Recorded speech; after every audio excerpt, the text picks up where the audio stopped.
بما انه يوم التراث الفلسطيني فلازم نذكركم ونحكي لكم انه هذا ايش بسموه عندنا في فلسطين. ايش بسموه؟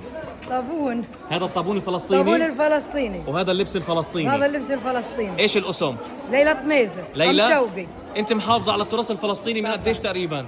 من يوم ما خلقت وانا طبعا فلسطينيه وظلت فلسطينيه وان شاء الله بنضل فلسطينيه. شو بيعني لك الطابون الفلسطيني؟ والله بيعني لي شيء. انا شخصيا حامل طابونين في الدار. بشتغل عليهم. هذا اشتغلته الاسبوع شغال فيه مشان انه ينحمل عشان اليوم الفلسطيني يوم التراث.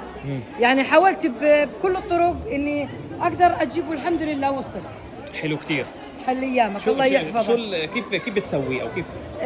طبعا الطينه انا بجيبها مع اولاد الله يرضى عليهم، اولادي بساعدوني، عندي شناين بساعدني برضو. حلو. شغالين معايا.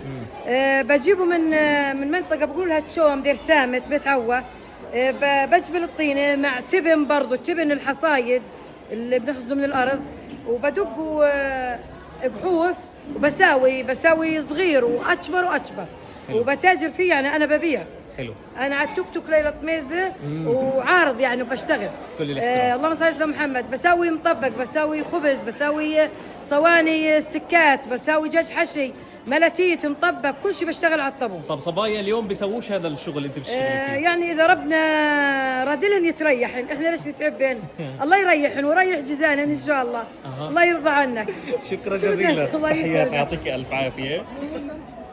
كل عام وفلسطين وتراثها بألف خير.